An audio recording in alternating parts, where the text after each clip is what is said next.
부모의 어휘력이 자녀의 이해력. 제1장 국어 어휘력이 생각보다 더 중요한 이유. 회식 자리 같은 데 가면 부장님의 건강을 위하여 이런 식의 건배사를 종종 들을 수가 있어요. 너무나도 이상하잖아요. 건강을 위하면 술을 먹으면 안 되죠. 회식하지 말고 최대한 빨리 집에 들어가서 운동하고 빨리 자야죠. 그런데 건강에 대해서 안다는 사람들이 술을 마시고 있어요, 밤새. 이거는 뭐냐면요, 건강이 중요한 걸 잘 모르는 거예요. 건강이 중요하다는 걸 진짜로 아는 사람은 건강을 위해서 어떤 행동을 하겠죠. 어휘의 중요성도 마찬가지예요. 부모님들 100이면 100 다 붙잡고 물어봐도 어휘력이 중요하다는 거 다 알아요. 그런데 뭔가 행동을 하시는 분들은 의외로 적은 것 같아요. 그래서 이 1장의 목표는 제가 부모님들께 어휘력의 중요성을 다시 한번 인식시켜 드리고 또 행동할 수 있게끔 만들어 드리는 데 있습니다. 그래서 사례를 몇 개 넣어놨어요. 첫 번째 사례가 뭐냐면 1심 판결문이 어휘력 때문에 2심에서 뒤집힌 사건입니다. 먼저 알아야 될 배경 지식이 있어요. 민간인이나 일반 공무원은 국가의 불법 행위로 인해서 내가 죽거나 다쳤을 때 국가의 손해배상을 요구할 수 있어요. 그런데 군인, 군무원, 경찰은 국가의 잘못이 있는 경우라 할지라도 국가의 손해배상을 청구할 수가 없어요. 좀 이상하죠? 다른 공무원들은 다 국가의 손해배상할 수 있는데 유독 군인, 군무원, 경찰, 국가의 손해배상이 불가능합니다. 이런 불합리한 차별은 유신헌법까지 거슬러 올라가요. 이 유신헌법이라는 거는 초등학교 사회교과서에도 나오는 내용이에요. 하여튼 당시 베트남전에 동원된 군인들이 죽거나 다쳤을 때 그 관련 책임이 국가에 있다고 손해배상을 다 하면 국고가 거덜날 수 있잖아요. 그래서 아예 그런 거 못하도록 현실적인 필요에 의해서 헌법에다 그냥 집어넣어버렸어요. 개헌 논의가 지금은 좀 시들하긴 한데 이 개헌이 된다면 반드시 고쳐져야 될 조항이 바로 이 부분이거든요. 왜 군인만 손해배상이 불가능해요? 좀 이상하잖아요.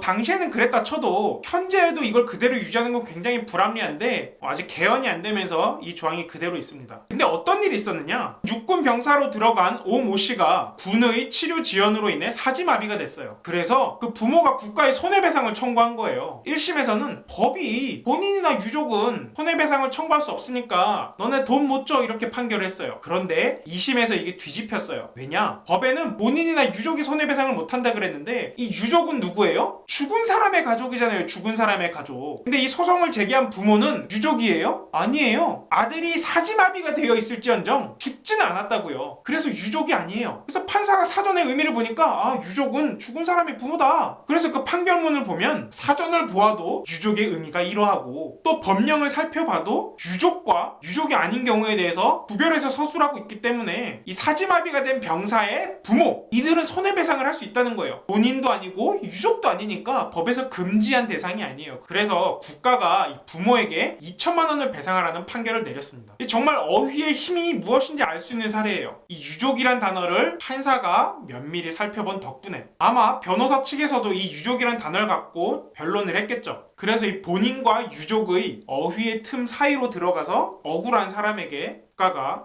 손해배상을 한 경우입니다. 이처럼 어휘는 글을 이해하고 판단할 때 가장 근본적인 기준이에요. 이 어휘의 뜻에 대해서만큼은 서로의 합의가 있고 그걸 기준으로 우리가 서로 다툰다고요. 이런 점에서 어휘력은 모든 공부의 기초라고 할 수 있죠.